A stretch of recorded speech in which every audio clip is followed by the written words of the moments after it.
You're now listening to Sound Talent Media. Check out more shows at soundtalentmedia.com.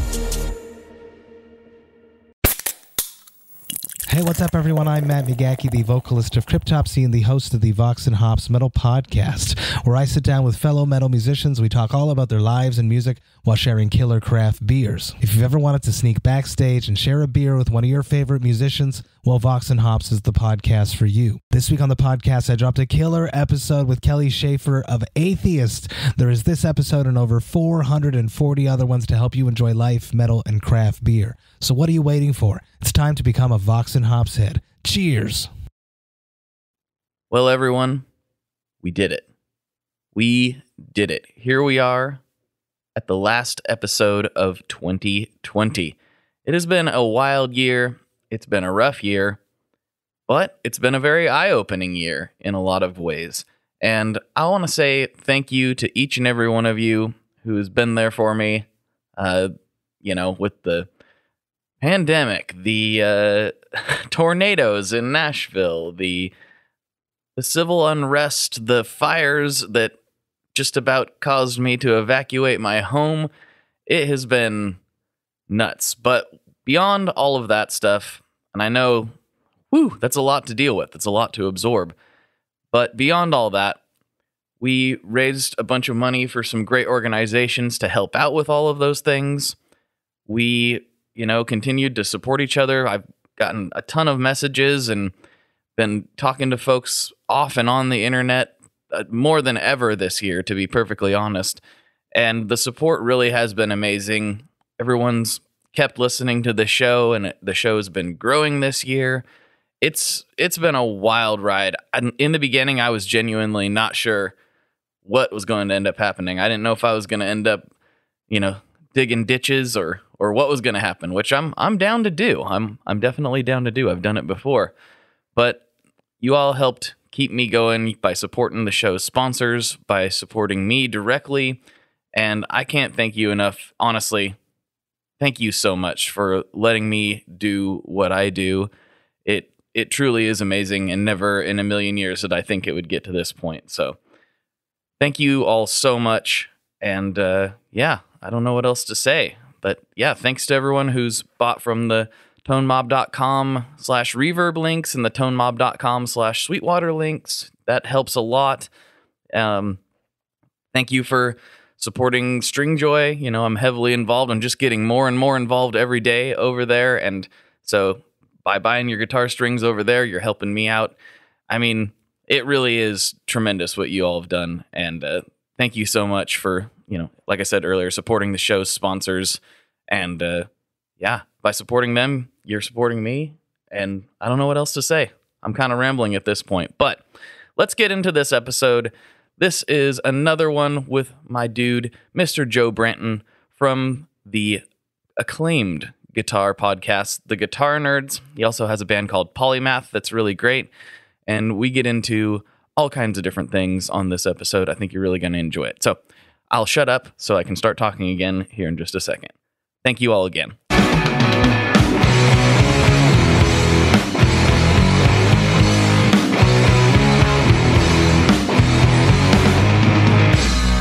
Hello, everyone. Welcome to another episode of the Tone Mob Podcast, the show about guitar things occasionally, sometimes.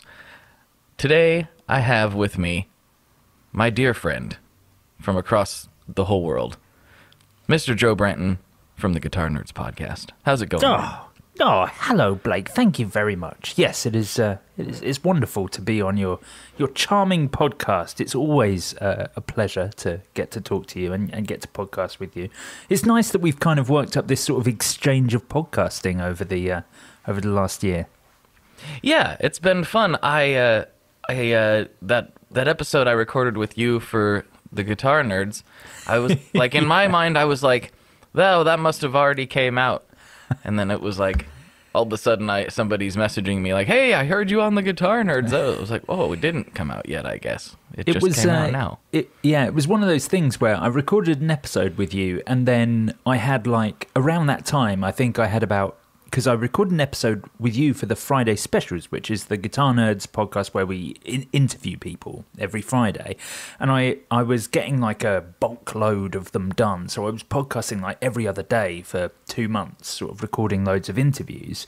And then I think most people that I interviewed were like, yeah, this is in line with the product we've got coming out. It's coming out like next week. So I kept having to be like, oh, well, Blake won't mind if I move his back a week. And that happened for 6 months.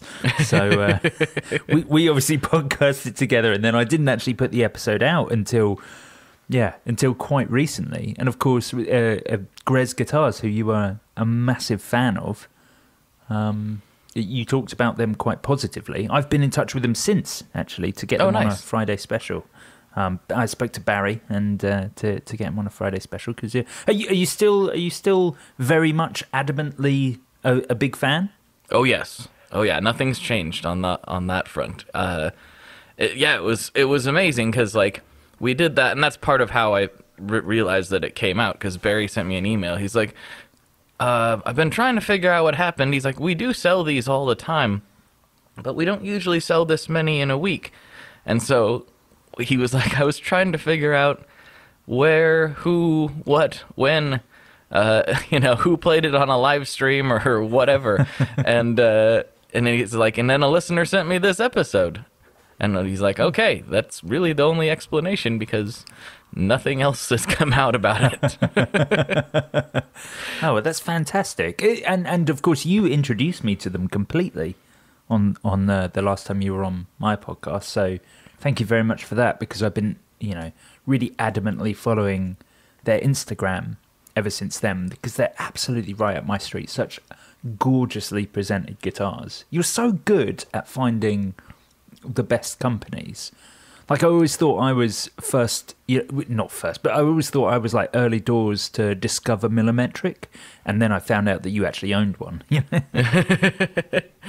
I mean, it's down to what we talked about on that episode. Honestly, like, I pay a lot of attention, obviously, but also it's the proximity. So, like, Millimetric and Grez both. Millimetric, I met him, well, I first met him through the internet, through Instagram, but it wasn't too long after that I saw him at a guitar show here in New York City at the Fear the Riff Expo. And so there's that. And then Grez Guitars, he listens to the podcast, and he pays a little bit of attention to Tone Mob stuff, and he emailed me before Summer NAMM and was like, hey, we have some new stuff. Please, if you're going to be here, pop by and check it out. So, it is a lot of, like, I'm here where a lot of the shows and the things are happening. Not that there isn't a bunch of stuff in the UK, but it's a lot more, UK focused. Well, exactly. You're a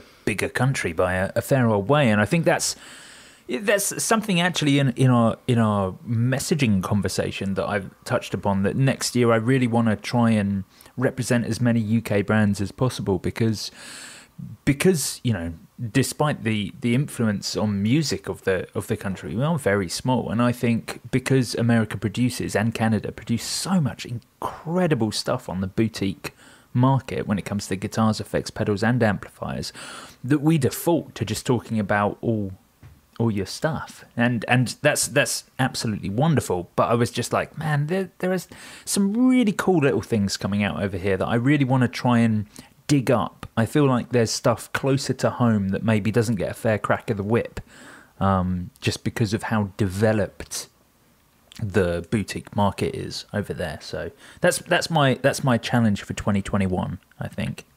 Well, you guys definitely have a hand in introducing things as well. Like, I never heard of Fidelity guitars before you guys started talking about them. So, like, it does go both ways, and I think those things are cool. Yeah. I've never played one, but, that was the first time I'd ever heard of them, was from you guys. Yeah, I'm looking at one right now. In fact, I've ordered 4. Whoa. Yes. Well, yeah, on their way. I've ordered 4. The problem that I have with Fidelity and Guitar Nerds is that they're quite obviously my favourite thing on the planet. And I try and keep Guitar Nerds balanced with what we talk about, but I love Fidelity guitars so much. I don't want it to become a one brand podcast, but I could easily just talk about Fidelity because I prefer them to any brand that you can buy. They are extraordinarily good guitars. Other than the just being unique shapes and all that, like, what are your favorite things about them? Because I've never played one. I just looked at them and went, ooh, that looks cool. Well, the thing that Fidelity do that I think makes them universally very good guitars is that they're, and this is a phrase I use a lot, but they're classic looking vintage style guitars with modern sensibilities. That's kind of the expression. But the fact that, they're very sort of modern feeling oiled necks or baked or torrefied maple necks or whatever material you have them made out of. Obviously he does lots of different materials, but they have that modern, smooth but not sticky feel to them, that hand-oiled feel. And things like, he manages to do, and contoured heels are a big thing for me. I hate them, but he manages to do a kind of a good-looking, vintage-styled contoured heel, and everything about them, like, hey, this thing looks wrecked, but actually it plays totally perfectly. And as a big fan of vintage gear, I'm very well aware of the limitations of vintage gear. And with Fidelity, I feel like I'm getting this thing that looks like it was made in Italy or Russia in, the 60s. But unlike the guitars coming out of Italy and Russia in the 60s, it actually plays. Wow. Yeah. So it's kind of this perfect blend of what America were doing, in the dawn of guitars, which were making high quality instruments, and what, sort of Europe and Eastern Europe were doing, which was making bad guitars that looked incredible. And I think Fidelity's managed to blend those things very well. So for me, that's a big thing. I think I really love vintage guitars, and there are very few boutique builders that aren't trying to be modern at the moment, and Fidelity seem like a brand that, everything's a gold foil, everything's relic, everything's vintage colours and old school shapes. It's all sharp edges, and it's that sort of thing. It's not trying to be the problem I have. Sorry, I realise I've gone off on a rant here. But the problem I have with modern guitars is that I feel like people have got obsessed with blaming their inability to play on the instrument. Like just the fact that, and this is something I've ranted about a lot this year, is that the Fender American Professional 2s, the American Pro 2s, now have contoured heels. I know that seems like a little thing, and our listeners are like, oh, why are you still going on about these contoured heels? It's ridiculous. It doesn't matter. You can't even see it. But I'm like, the American standard Fender, which is what the American Pro 2 was supposed to be, the standard guitar, but now the standard guitar, because Fender are the biggest brand in the world, so whatever they say is the standard guitar is the base level of guitar. The standard level of guitar in the world now has a contoured heel. That means that the essential electric guitar, you have to have a little cupping on the back of your guitar to make you feel comfortable getting up to the high end. And I just think there comes a point where people are blaming the tools too much for their inability to play, or needing this precision of craftsmanship which has nothing to do with rock and roll. And there it is. I've nailed it. That's what it comes down to. It's just not rock and roll. A contoured heel isn't rock and roll, and it's that. It's modern guitars, things like the Charvel DK24 or the Ibanez AZ to you, the AZ. They've been so popular over the last few years, and I can't think of anything more like anemic or just nothingy than those guitars. And it's like people are addicted to this idea of playability and functionality and ergonomics, and those are the opposite of what guitar playing should be for me. Guitar playing should be like this wrestling match with an instrument to wrestle out those notes, not something that's people want to make guitars like Xbox controllers, and I think they should be like Master System controllers. That's it. There it is. You have some of the, and you may not like that I'm going to say this, 'cause I'm not sure how you feel about this individual, but you have some of the same sensibilities as Jack White. He talks about It Might Get Loud, he talks about wanting to fight with his instrument, and that was why he was playing these fiberglass airlines and stuff, which now he's made expensive because he's famous and everybody wants one. Of course, he also has started playing very ergonomic, sort of Ernie Balls, and wasn't he playing an EVH recently as well? He was playing an EVH right after EVH passed as a little form of a tribute to him. I see.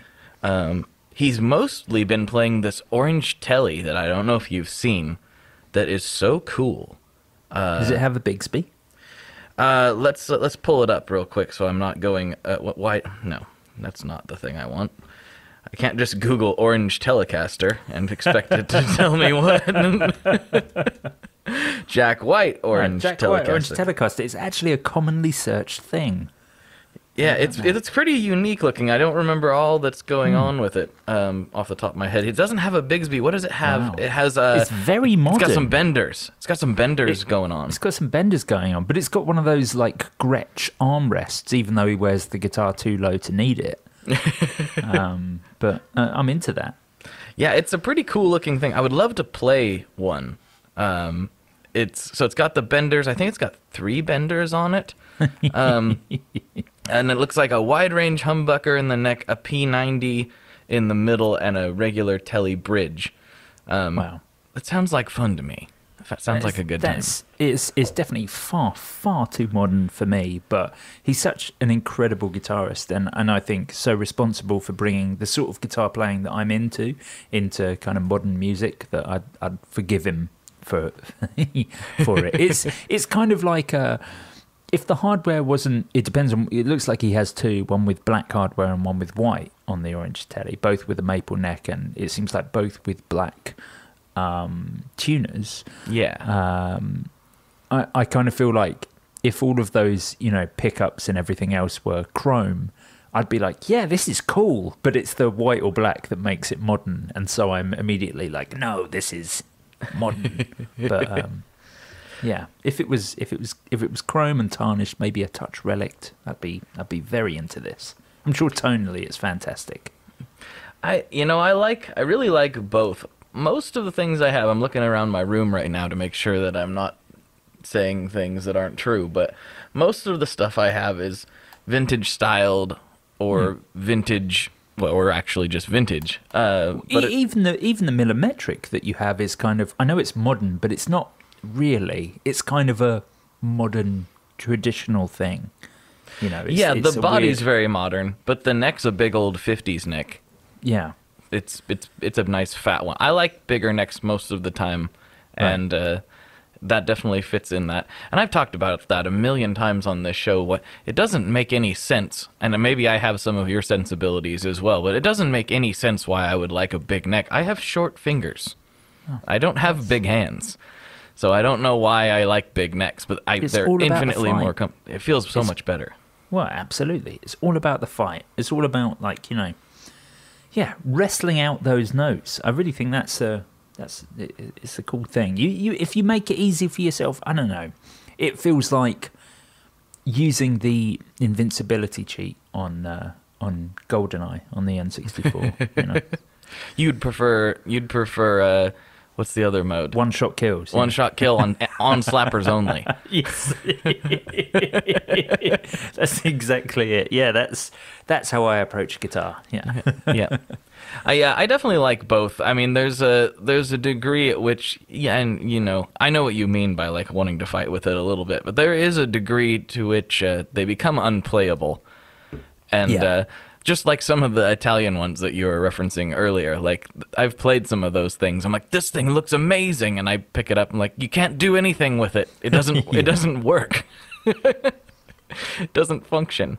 I've been I've purchased, I'll see things on Reverb mostly, because a lot of those things come up so affordably, sort of 60s Italian stuff, and that for me is like a big turn on. As soon as you see 1960 something on a guitar, I am bought. Like if it's 1960 something and it's below $1,000, I am absolutely sold on that instrument. And so I do a lot of buying and selling of those sorts of things, because I get them, I'm like, this is gonna be incredible, and then as you say, you play it and there is a point. You do want it to stay in tune for a short while. At least a song. At least get a song out of it. Exactly.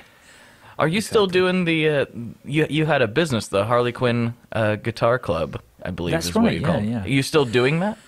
Well, it's another one of the things that's fallen foul to a sort of double whammy of the pandemic of this year, plus sorry, I'm just knocking things over. The pandemic of this year, plus the unfortunate Brexit that we're going through, means that there are import tariffs on things all over the place coming in and out of the country. And of course, all my guitars are sourced from Japan. And currently, as we're in between trade deals, and there is a big premium on containers shipping into the country based on the pandemic, it's very, very expensive for my suppliers to get me any guitars. So I've been running off of the last dregs of stock that I have for the last half a year. So it's taken a slight back burner, but hopefully it will continue. But yeah, I love vintage Japanese stuff. I've always been a big fan of that. I think just because I love Gibson, but I've always been poor, so Japanese guitars offer a wonderful way out for me in the form of Greco and Orville and Tokai, and right. And everything else that comes with that. So I still do it. I still do it a bit. I still have a handful of things in stock, not as much as I used to, but I will always be a sucker for Greco guitars. Like 70s and 80s Grecos for me feel just like Gibsons of that era. Like I think of that brand specifically, even though they're one of the cheaper brands. You would consider a Tokai Hard Puncher, for example, would be considered a better guitar than a Greco Mint series. But I don't know. There was something about the Grecos, the ones that I've had through the shop, that have all sold. Unfortunately, I should have bought. There were a couple I should have bought myself. My favourite one, in fact, my favourite guitar in the world is a Gibson Les Paul Black Beauty, just the Les Paul Custom in black, with a gorgeous sort of aged binding. I don't mind if it's 2 pickups or 3, as long as they're gold. That's kind of my dream guitar, and the best one I had was a Greco Mint series that we had come through here, and I brought it along to a guitar show in London. It was we have a run of guitar shows called the Northern Guitar Shows, run by this couple, this incredible pair of people, the Haughty couple, and they run this show all over the north of England, and they recently opened a London version of their show. Of course, they're from the this is probably falling on deaf ears, but they're from the north, and so when they opened a London show, they're in the same way that everyone in London thinks of the north as being everything north of London. Everyone in the north thinks of everything in the south as being London. So they called it the London Guitar Show, and it was, I don't know, 50 miles outside of London. Okay, so nowhere near London, but fine. They've run that show for a couple of years, and it's wonderful. It's wonderful. They do an incredible job. But I was displaying my Harlequin guitar stuff there last year or maybe the year before. This year's obviously almost cancelled out of the way you think about years. So maybe the year before. But I brought all my stock down. I brought down my favourite Greco, even though I was probably going to buy it. And Adrian Thorpe from Thorpe Effects was there. And he tried it and he was like, yep, I love this. Can I buy it? And I was like, I don't want to say no to you because I really like all your pedals. So, yes. So I sold it to him. So he still owns it to this day. My favourite my favourite guitar that I've ever sort of taken in. Not my favourite guitar in the world, but my favourite guitar that I've bought in a stock that I've really been like, this is, it was £800. So I don't know what that is now, $950? Somewhere in there, probably, yeah. Which is not a lot of money for a Les Paul Custom. And I was like, I've played lots of Les Paul Customs, and I was kind of like, other than the name on the headstock, I don't know that there was that much in this. It was a 1979 model, and I was just like, they've just got this right. It was just so good. But yes, in brief answer to your question, yes, the Japanese guitars are very good. Yeah, you know me. I'm a sucker for the Les Paul Custom. I love the Japanese ones. I've played examples of all those brands you've mentioned, and I've yet to find one that wasn't very good. But the nostalgic little boy in me, when I was looking for mine, it had to be a Gibson. Of course. I know logically that makes no sense. Well, but that is I don't know. That is what I had to have a Gibson just because. Well, I do the same. I think that's quite natural. Like it's something that I've come across. We've both come across a lot over the years. Is like, do you go for the name of the brand? Because I think Eastman, for example, make guitars equally as good as Gibson at the moment. Oh yeah, Iverson in the UK, a little custom shop, make guitars equally as good as Gibson.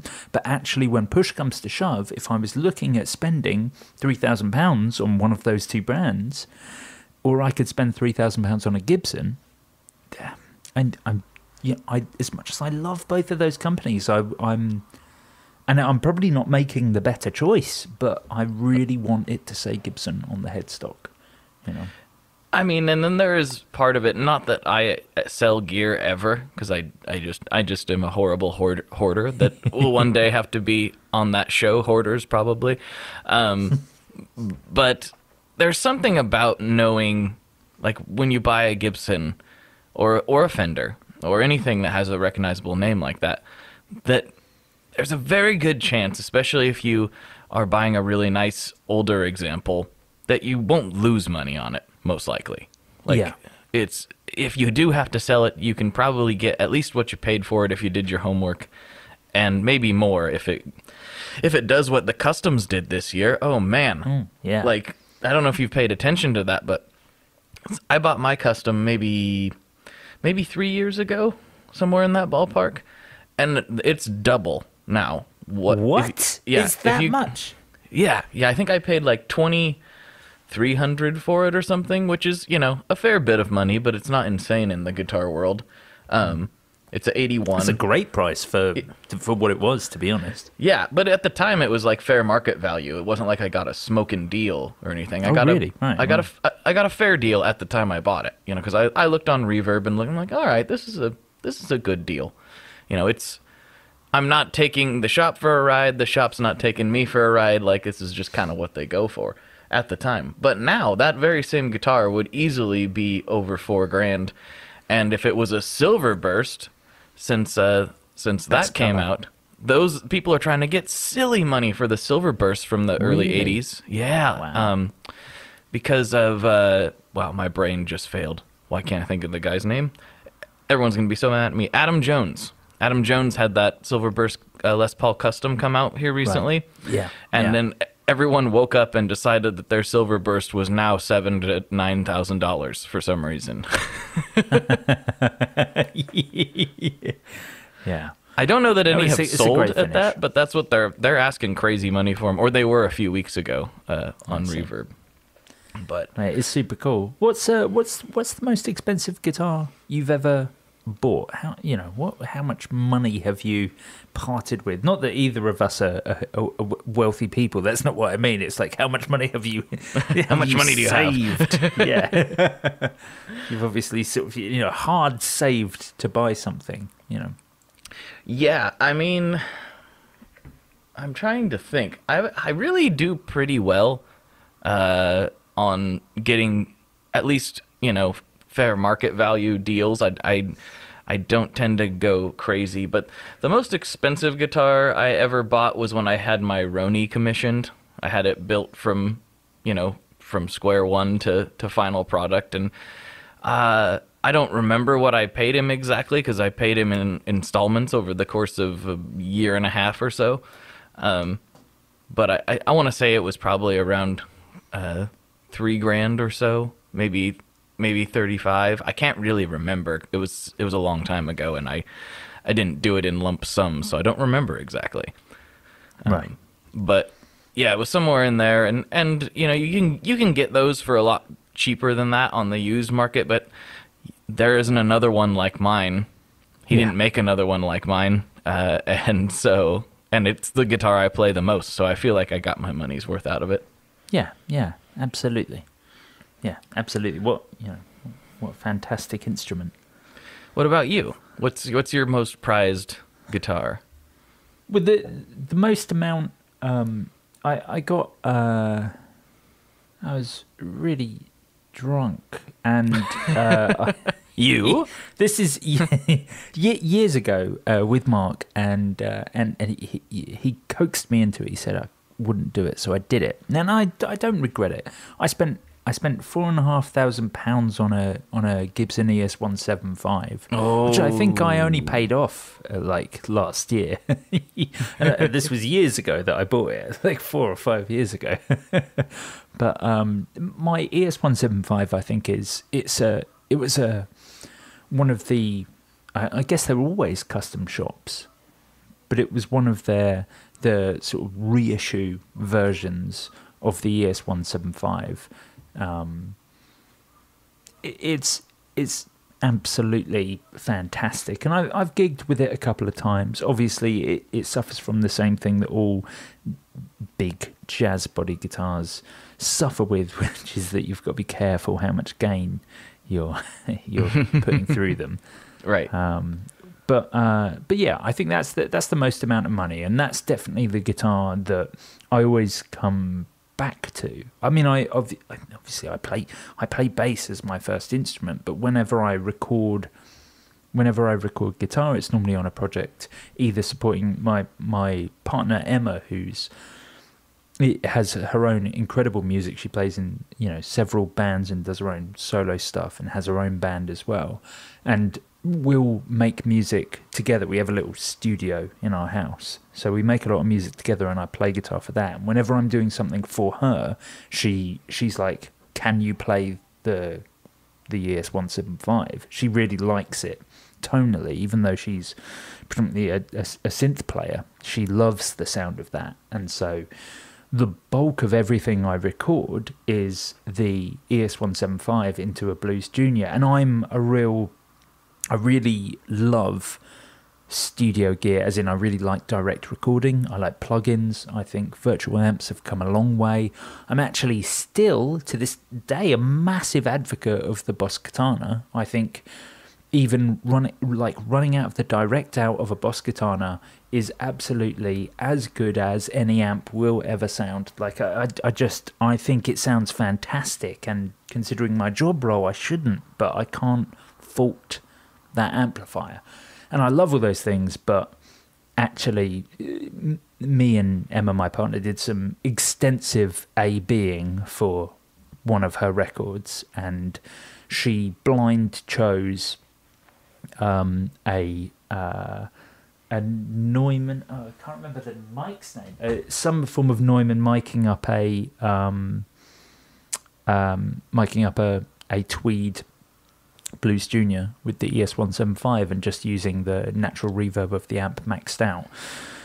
So, so unfortunately, I still have to use real world amps, even though Oh no! How terrible! I know. This is where we're on opposite ends. Not quite opposite ends, because I still love vintage gear. I just love a neat recording setup. I like the idea that I can replicate something easily and quickly, rather than having to set something up and maybe getting the same results, depending on valves, depending on the mic, depending on the temperature of the room, the mic placement, the time of day, all of those things. Those variables stress me out. So I love the idea of a plugin where I can be like, because that's what I have for bass. I have my GT1000 Core.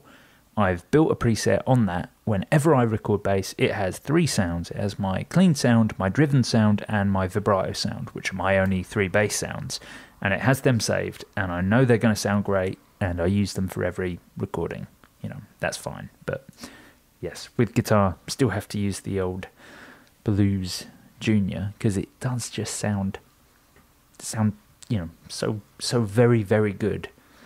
But yes, I went off on one again. But yes, the ES175, what a great guitar. Listener, you should get ES175s. They are absolutely fantastic. Until this year, until recently, because Guitar Nerds have been doing our Gear of the Year podcast, and I've been playing a lot of the Harmony Juno. That thing's cool. So cool. It's so cool. I didn't expect it to be as good as it is. I expected it to be a bit of a gimmicky, cool, small-bodied guitar. But actually, the P90s that have been custom designed for that model are so incredibly dynamic and articulate. I was just like, oh, it's the perfect finger-picking guitar. And a guitar like that shouldn't be. It should be like a punk rock guitar, like a tight, little-bodied, sort of weird instrument like that. But actually, the pickups are so wonderfully dynamic that it's perfect for finger-picking style. It's my... Over the last couple of weeks when I've been recording stuff, I've just been defaulting to that and just on the neck pickup. And I never like neck pickups, but on that, lovely. Yeah, the thing was, I played it at NAMM. I thought it was really interesting. I think the small body, aesthetically, it doesn't do it for me. Like, I don't think it's disgusting. Like, it's not like, ew, get that thing away from me. But it's not, I would never vote it as one of the most attractive guitars ever made. But I can see a reason for it, and it definitely sounded really good and played really good. So that thing's cool. You know the pocket bass. The pocket bass. I don't know the pocket bass. What's the pocket bass? It was a bass that was famous in like the 70s. Like it was. Should I Google it? Who was it? Yeah. Who was it made famous by? I'm gonna have pocket bass. Here we go. Oh yeah. Oh. It's an airline thing, right? It's very that's right. So Bob Dylan made it famous as like he was like, this is the best bass you can have in a studio. He made some statements about it, but it was a bass designed to be in a studio, as in like, because you don't want a bass player in a studio, or because you don't want to store a bass in a studio. Here's a pocket bass. It's easy to store. And I kind of feel like the Harmony Juno is that for people who don't want to have a big guitar. Like it's this tiny guitar that sounds incredible, that you can use for anything. And it's like that. It's, the pocket bass. It was like, put this away in the corner of your studio and then you can get it out and you can sound like a double bass. The Harmony Juno is like, put this tiny thing away in the corner of the studio, get it out, and you can sound like any guitar you want. It's got 2 incredibly articulate P90s in there, and it comes in cool colours. One of them's called Rose. That is a great colour name, and it's a great looking finish. I want to go back a little bit in the ES175 ramble where you were talking about recording and how you and I approach things differently. Yeah. I generally do. I spend the time miking things up and doing. I don't know. I just like that process, even though it's not necessary in many cases anymore. I just like it. However, the other night I was messing around with some finger picking on my Mule resonator guitar, and I just put my phone up because I was just kind of practicing and messing around. I was like, well, this sounds like maybe it could be something kind of cool at some point. And I just messed around for a little bit, for 3 or 4 minutes, and then I put it away. And I'm just thinking it might be fun to mess with. I emailed it to myself and brought it up in my DAW and started messing with it. And then when I sent it over to my friend Devon Blue, because he likes when I send him weird things. And he texts me back. He's like, what are you doing with this? This sounds ridiculously cool. And I'm like, I recorded it on my phone and messed around with, I duplicated the track, messed around with the panning and stuff, and added various plug-in reverbs and choruses and stuff in my DAW and made it sound. It was totally not what I would normally do, but the proof is in the pudding, as they say. It does sound pretty cool. It does. So if it sounds good, it is good. That's really all there is to it. That is it. Yeah, that's exactly some of the best recordings in the world have been accidents. Let's think about the first bass fuzz tone, in 1962 from a busted channel in a desk. There's so many of the best tones you'll come up with are accidents.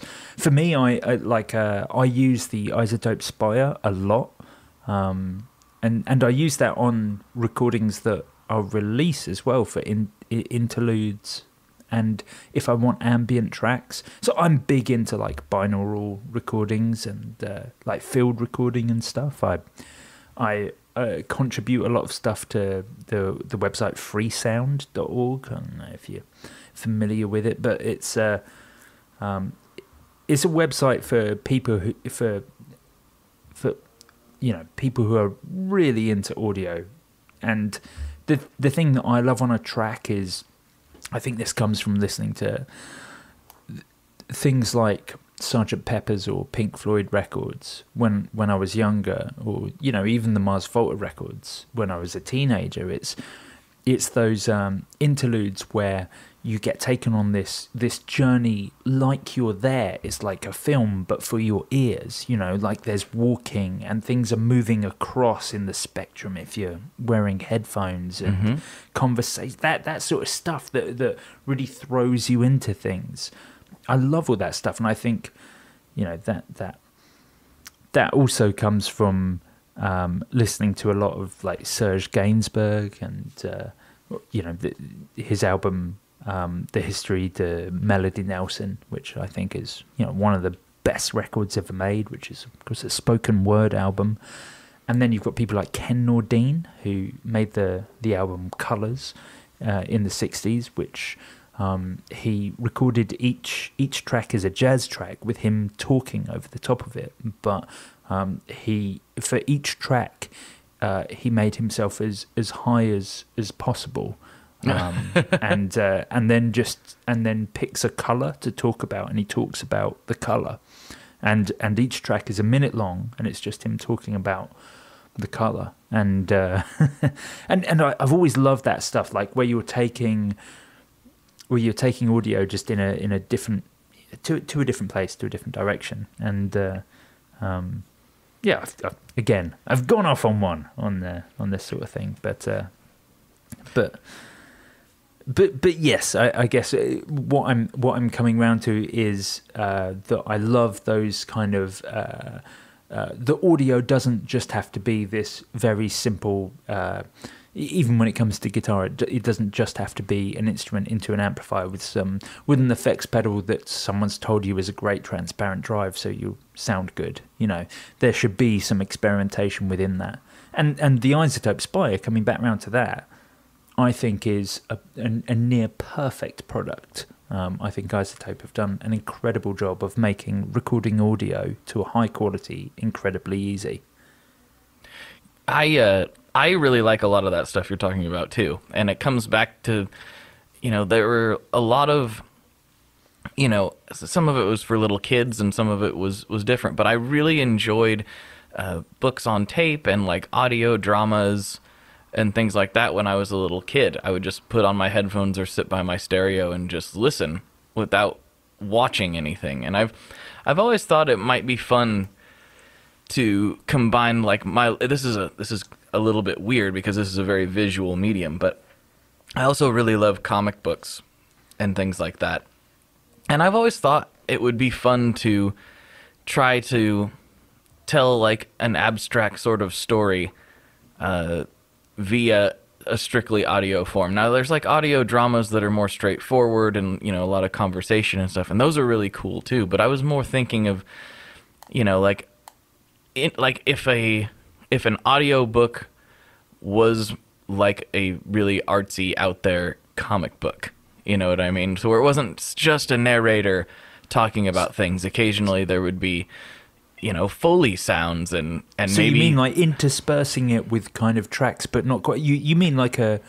Do you mean like a first person perspective? Is that the sort of thing? Yeah. I've just thought about like creating some sort of abstract audio drama. That's probably the best way I could describe the idea without actually having done it yet, and what I'm picturing in my mind's eye. I just really like playing with sound.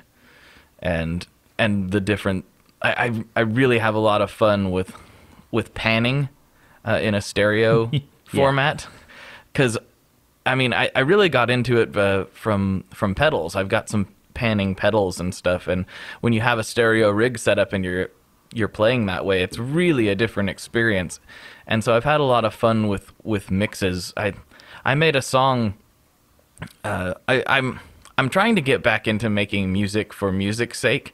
I've done a lot of like pedal demos and here's what this sounds like, and here's this piece of gear and whatever. And I think Do you think our lifestyle has affected that? Do you think you found yourself making less music because of what we do for a living? Oh, definitely. And I've talked about it on this show multiple times, and it's really come to a head lately, especially again talking to my friend Devon.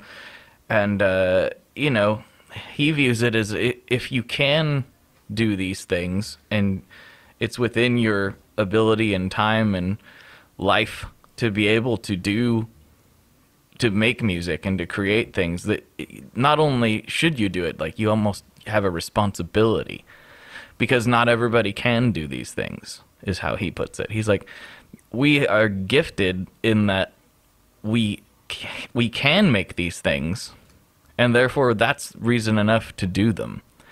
And I've actually been feeling a little bit, since he explained that mindset to me, I've actually felt a little bit guilty, because, you know, I've said this before too, like 14-year-old me would absolutely hit 32-year-old me in the face with a baseball bat, because like 14-year-old me could only dream of having access to all of the tools that I have right now. I have so many pedals and so much. I'm so spoiled for gear. I'm incredibly spoiled. And I don't do anything with it except for my own self. You know, I do like zone out at night and kind of do a weird form of meditation with all these pedals and stuff, and that's fine. That has its place. But, you know, after talking to Devon and I'm like, well, why am I not like putting forth effort into actually like creating music for other people to hear? Why am I not like capturing some of this stuff? And it's not the best stuff in the world. I'm not, you know, I'm no Frank Zappa or anything, but it's just like I should be putting forth more effort into actually creating music for music's sake and not for the gear's sake. And I've been trying to be much more intentional with that. And yeah, so I made a song a few weeks ago, and I was really happy with it. So I'm gonna keep trying to do that, and I'm not gonna worry about what pedal I'm going to use. I'm going to think about it. I'm like, I think this will work well for this application, but I'm not going to like think about it in the demo sense. I mean, I still will. I still will do demos, but in 2021, I'm going to put a big focus on just making sounds and seeing what happens. Oh, that's the best idea. Just going down the route of just audio and seeing what weird sounds you can possibly make. I'm a big fan of that. Yeah, I mean this. Obviously this year has been very tough on anyone who makes music in a band, and so I think very very early on, my band we decided we'd all learn to use a DAW. So we all taught ourselves how to. We all took a course together essentially. Well, I say that I could already obviously use one, so I had to teach everyone how to use a DAW. But it was great because I got everyone up to spec, and everyone was really interested in learning. We used Persona Studio One. Anyone who's listening, who listens to my podcast, Guitar Nerds, knows that I'm a huge advocate of Persona Studio One because I just think the free version is so good. The great thing about Studio One is I use the professional version, like the tip-top version, which costs a bunch of money. But my guitarist, Tim, could get the free version, and I could still teach him the essentials, and it would still have the basic effects on there that you need. And to be honest, he wrote the bulk of the record using a free version, then just sent it over to me to add the icing.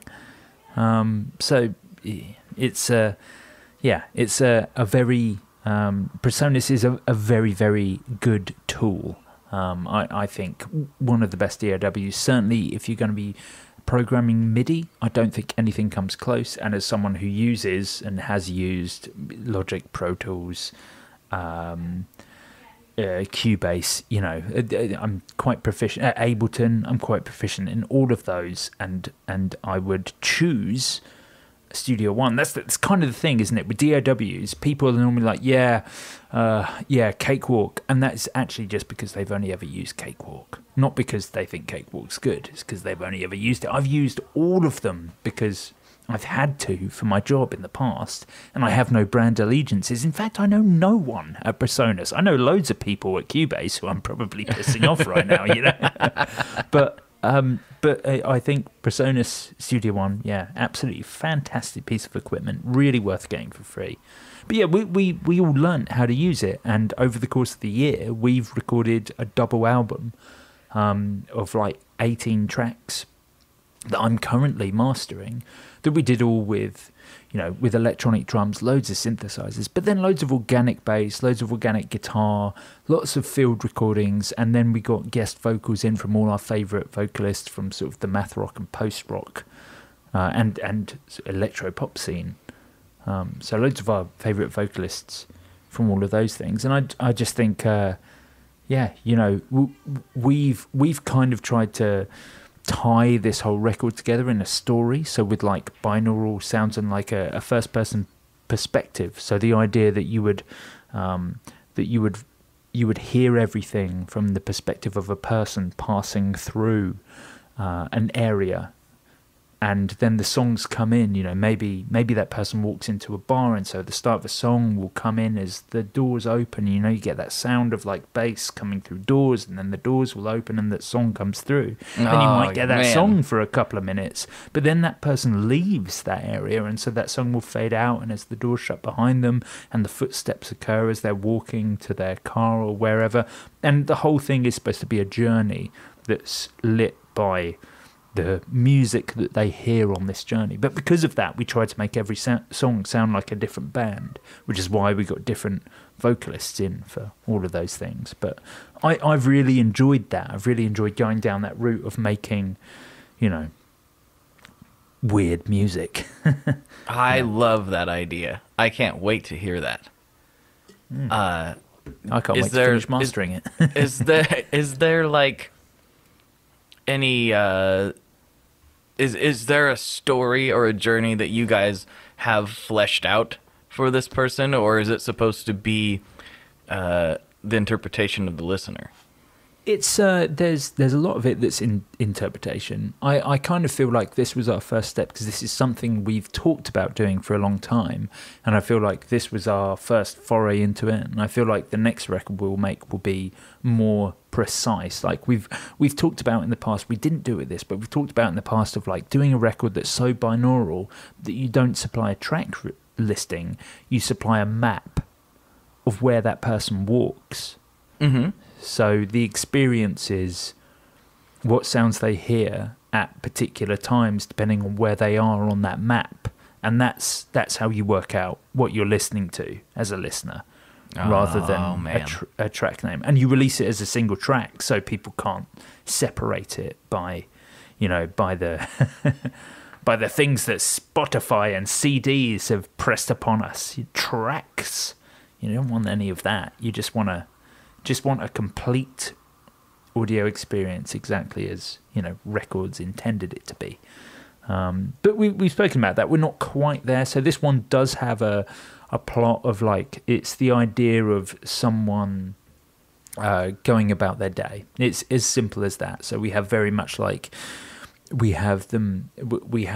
sort of the concept of them getting up, them getting the tube to work. The idea is we became very obsessed with the idea of all those sounds that are now not things that we can experience because we've all been isolated for a year. So there was lots of like, we used crowds, we used like the London Tube, like found sound from the London Tube, and like all the bustling sounds of people together. That was kind of our idea, because that's something we've lost this year because no one can get together. So that was a big cornerstone of it, was kind of that. The what do you call it? Do you call it, is it pink noise? Pink noise is a specific thing. It's a specific like noise generation that people use for testing various things. So I would just call it just like, unless you're referring to that specifically. Well, it's kind of a weird static. It's the, well, I guess you're absolutely right. I completely forget, but in as a band in the past, because we've always mixed our own stuff, when you need to fill out a section, then a lot of the time people would use whatever, pink noise or things like that for sound to fill out a spectrum, and we'll use crowd noises that we have saved. We have like a bank of them that we'll put beneath the guitars and stuff, so you can never hear them, but what they are doing is fleshing out this almost inaudible area of the tonal palette. And so this was our sort of diving headfirst into that sort of thing. I love this idea so much. This sounds like fun. It sounds sort of similar to what I was picturing for what you sound like you're going to do sounds absolutely fantastic. I need to do it, and I have so many ideas. That I'm not a person that ever lacks ideas for hardly anything. I've got way more ideas than I do time or ability, especially ability. And so it's always this rabbit I'm chasing of which one I'm going to focus on. But one thing I've really noticed about myself, especially when it comes to like creative output, is I need deadlines. I need, when we wrote our first record, I've talked about this on the show so many times, so sorry listeners, but I had a deadline. I was working at a job that required me to put my time in a year in advance, and we had booked studio time, and we were all like, okay, we're all going to take time off of work, and we're going to go in for a week, and we're going to crank this thing out. But I had to put my time in a year in advance, so I had to make sure that we had enough material to go in and be able to record that record. By having that deadline, that like forced me to write songs, and it forced me to not just noodle around aimlessly and have intention with my playing and have intention with my music time. So what I'm probably going to have to do is, if I do end up doing this project, like setting a timeline for it and publicly being like, all right, Joe and all the listeners, I'm going to put this out on this platform on this date. And then I won't have a choice. I'll have to do it. I think that's what it's going to take. And I just kind of need to make that leap and decide when and where and how and just make it happen. Oh, you definitely should. I mean, I just think this year, if nothing else, for the whole guitar world, it's kind of it's pushed everyone into being more creative. You know, I kind of almost think I'm almost like there's not a place anymore for everyone's, you know, for sitting at home with a 10-watt amp. There's so many companies have made it so more possible for you to record at home for free and do a good job of it, no matter what your setup is. You know, my guitarist uses a really old PC, a really not very good PC, and he doesn't even have an interface. He records via the USB out on his Boss Katana, which is a $200 amplifier. You know, right? That's what he's using. The Katana has a great interface that has access to. Okay, fine. He has a pedal board with a bunch of pedals on it. But even if he didn't, not a lot of his sounds aren't achievable with the Boss Katana interface.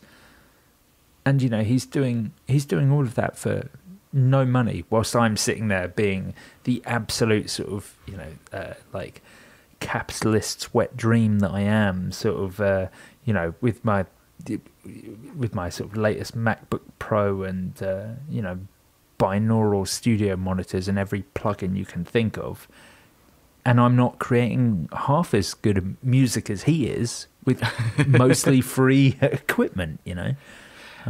So I just think this year is a fantastic year for guitarists. You know, don't put off home recording. Don't think it's not achievable to you because you've invested money in amps and guitars rather than computers and hardware or software. I really think there's so much great free stuff out there that's suitable on the bulk of today's computer systems.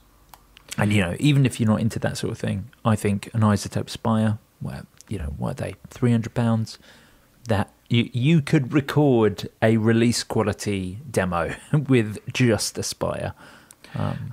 I would take this even a step further and go with the example that I talked about earlier. This might be giving away too much information for people, but a lot of listeners know I run several different social media accounts, and as such, I've created content for some of them, and for a couple of those channels, almost all of the audio was recorded on various iPhones that I've had over the years. Yeah.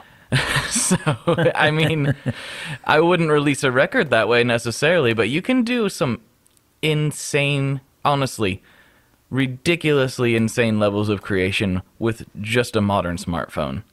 And it's kind of amazing to think about, especially if I think about from where I was as a child to now. What I'm able to do on my phone is absolutely ridiculous. Yeah, it's ridiculous. Insane. Well, yeah, like on the, you know, in the same vein, 2 records ago, like when my band Polymath, we have lots of members now, but you know, a few records ago we were just a 3-piece, and we were in the studio and we were like, you know what this part needs? It needs a Mellotron. So one of us downloaded a Mellotron app onto our iPhone with just, you know, the keys on the screen on an iPhone, not an iPad, and we played in the parts, and that's on the record, you know, that and it sounds great, and you know, you wouldn't have thought we didn't have a great keys player on that record, but it was a phone and an app, you know, plugged in via a mini jack straight into the desk, you know. I've used this example many times, and I know we're getting close to the end, so we need to wrap this up. But I've used this example so many times, and so has everyone else, because it's pretty incredible. But Billie Eilish, one of the biggest records in the world, recorded in her bedroom with her brother. Yeah. So if you need it any more, you know, not that everyone's shooting for that kind of music or that level of success or whatever, but that kind of shows you what's possible Yeah. with modern recording abilities and software and things. You're completely right in that I don't think that fact is separate or unrelated to the fact that it was only it's less than 12 months ago that Waves and Abbey Road teamed up for Waves to make plug-in versions of all the Abbey Road mastering consoles, all the old tape consoles. Whoa. And that's the first time Abbey Road had offered up their equipment, the equipment that recorded all those Beatles records and, everything else that came out of there in the late 70s. They made plugins available because they realised that's the way recording's going. And actually, to be honest, Abbey Road are probably going to make more money out of doing a deal with Waves. And, you can buy their mastering console is about $600 for their mastering console, which is expensive for a plugin. It's a lot cheaper than going to Abbey Road. And yes. and kind of on that balance, I think it's the sort of thing that's like this is something that the head engineers at Abbey Road are getting behind and saying, this is really good, we're happy to stamp our name on this. This is a very good recreation of the best mastering tape decks you can possibly, or certainly the most prestigious mastering tape decks you can possibly get in the world. Mm-hmm. And we're happy to stamp our name on it. You can get that now for your home studio. Obviously, I appreciate there's more to more to it than just getting a plugin. But nonetheless, I just think home recording's in a totally different place to the position that it was a few years ago. And I think 2020 has progressed everything so much. I think home recording, get into it, everyone, guitarists especially. Like, the equipment's there. It's not hard to learn, and I don't wish to move too far away from sort of Blake's adamant real world amplifier thing. So you can still mic everything up and use real world amps. It's just that the finishing tools that you now have available are incredibly accessible. Yeah, go make a great record at home, everyone. That's what I'm doing. Yeah, go for it. Why not? Why not? I do want to plug one more item that I have not personally tried, but it's super, super high up on my list. And no, I'm not being paid to say this. I don't know anybody at this company, but on this exact same line of thinking that we're talking about, like the level of recording that you can do now at home. Have you seen the Slate VST headphones? I have not. I've not at all. No, I don't know anything about this. So I think they're about $500 or so. They're again, that's not a small amount of money. I'm not trying to trivialize it, but for what you're getting, it's pretty amazing. Basically, they're headphones designed specifically for mixing, and if you know anything about the Slate company, they make extremely high quality plugins. Everybody really likes their drums that they have and all this stuff. But they are headphones designed to emulate some of the most iconic mixing and mastering studios ever, as well as like clubs. There's even, I think, a car, so you don't actually have to physically go out to your car to do the car trick when mixing.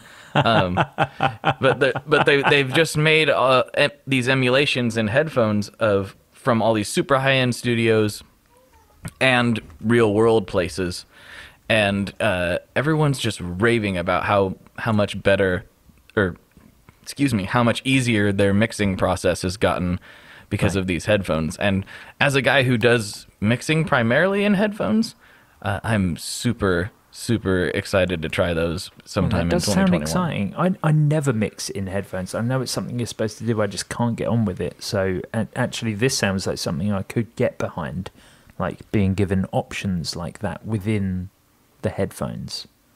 Yeah, it sounds. If it was coming from anyone else, I would look at it very sideways. I'd be like, really, really, but I have a lot of faith in that company. They do, when they say they do something right, generally it's very, very, very good. So I'm excited about that. But Joe, we've crested that hour mark. We have. And, we still have some other things to do, but do you have anything you'd like to leave the people with?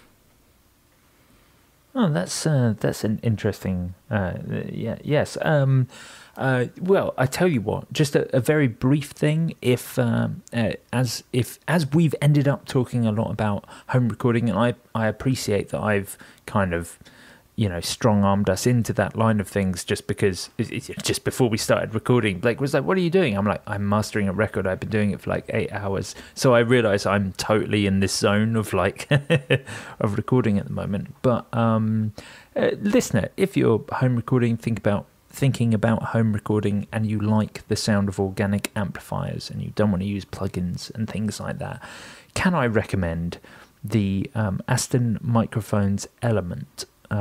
It's their new mic that they released this year. They designed it via like a blind audio test.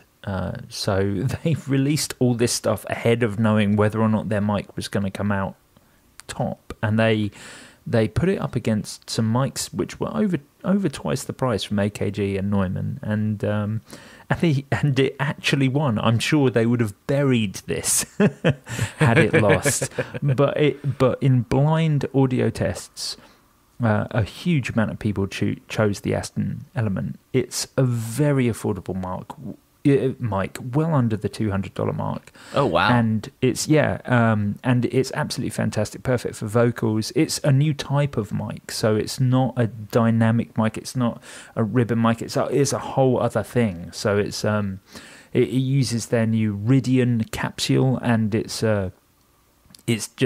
suitable for everything. Use it for miking up a guitar amp, to using vocals, to drums, to anything else. It's a very, very versatile microphone.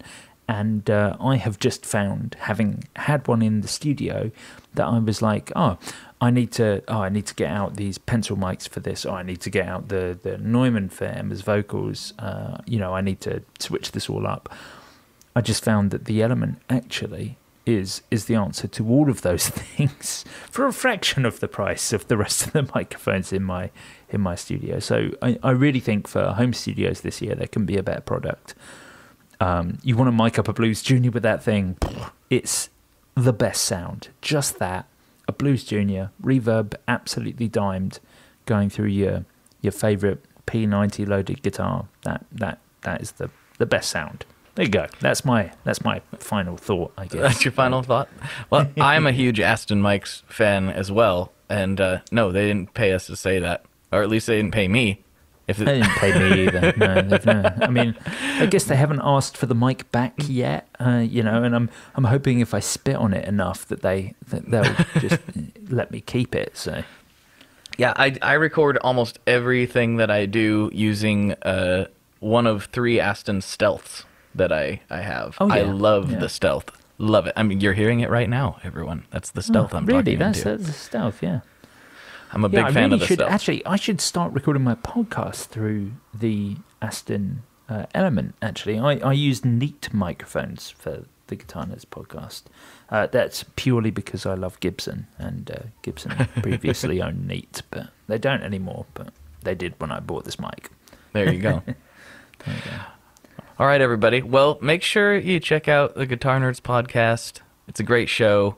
Joe's a dear friend, and he's been on several times over the years. So if you want to know more about Joe and more about the Guitar Nerds, all of the nerds have been on at this point. You can search Guitar Nerds Tone Mob and wherever you're listening to this, and I'm sure it will come up. Joe's, I think this is your 3rd time you've been on the podcast. Yeah, something like that, yeah. So he's been on before. If you want to know more about him specifically, go back and listen to those first 2 episodes. We didn't want to rehash all that again. I just wanted to talk with my buddy and record it. So that's what we did. Essentially what we've done. Yes. So, yeah. For everyone, for Joe, good luck and good tones. Farewell. All right, everybody. Thank you again so much for tuning into this episode, and thank you for tuning in all year. during all this craziness. I'm really looking forward to seeing what happens in 2021. We're going to keep pushing this thing and keep trying to shove this boulder up the weird hill that we're climbing. I don't know what's going to happen. I really don't. The sky is the limit at this point. I don't know. I'm working on possibly another podcast. I know I've been threatening to do that for a while, but I'm actually emailing folks and getting guests lined up for that type of thing. So I'm excited to see if I can get that off the ground. Been really enjoying having the conversations via text with everybody at 503-751-8577. If you text that number, it'll come directly to me, and I'm sending out a lot of different content on that channel and having conversations back and forth with everybody at this point. I can still respond to everybody on a one-on-one basis. There's over 100 of us over there having a good time. But the conversations, I say that, and some people have been confused. The conversations are one-on-one. So when I say that there's, X amount of people on there, that's just X amount of people who are receiving the initial content, and then the text threads are just between us. So it's not like you're texting with 100 different people. That would be rough. I'm the only one that's texting with 100 different people. So don't worry about that. But yeah, thank you so much for supporting the show in 2020. I've got some excellent guests lined up for 2021. In fact, the first episode is going to be a real banger. I'm very, very excited for you all to hear that one. And if you need more content and you want to continue to support the show, you can go to tonemob.com. No, you can't. You can go to patreon.com/tonemob. And for $5 a month, you can get extra episodes delivered to your ears every week. In fact, we've got more with Mr. Joe Branton as an addition to this very episode. And we talk about all kinds of stuff, classic cars, British automobiles, American automobiles, and all kinds of different things. Those topics go all over the place, even more than the initial show. So it's a lot of fun. A lot of fun conversations over there. I don't even know how many episodes there are at this point, like well over 100. So there's hours and hours of additional content you can get access to over at patreon.com/tonemob. All right, thanks again for tuning into the show. I'll talk to you next week. Bye-bye. One last thing before we totally sign off here. I just want to remind you that if you do any shopping at Stringjoy, that's Stringjoy guitar strings made in Nashville, that will help me out as well. As I've said for years, I'm heavily involved in that company, and I really do think they're making the best products on the market. So if you would like to try custom strings, go to tonemob.com/stringjoy and check them out today. I seriously love what the team down there is doing. I help them out with all kinds of things, and by you supporting them, you are also supporting me as well. And hey, you need some strings, so why not get some custom strings just for your guitar and playing style? Again, the link for that is tonemob.com/stringjoy, and that will take you right to their website, and you can do all your shopping through there, and that will help everyone involved out. So thank you very much. Talk to you next time. We are brought to you by the wonderful folks at Gun Street Wiring Shop. Yes, Gun Street Wiring Shop. I've talked about them before. I used to say based out of Bend, Oregon, but guess what? Sean moved to my neck of the woods. Sean's in Portland. Sean is awesome and has helped me with a bunch of stuff lately. And if you have wiring needs for your guitar, he can help you too. If you want to get weird with it, he can get weird. If you just need to spruce things up a little bit, there's your guy. He takes all the guesswork out of doing your guitar wiring, and he makes it simple, and his customer service is top-notch, and I can't say enough good things about Gun Street as a company. I really respect Sean and what he's all about, and the product is top-notch. I've got 3 different guitars that now have Gun Street harnesses in them, and I could not be happier. So go to gunstreetwiringshop.com and check them out.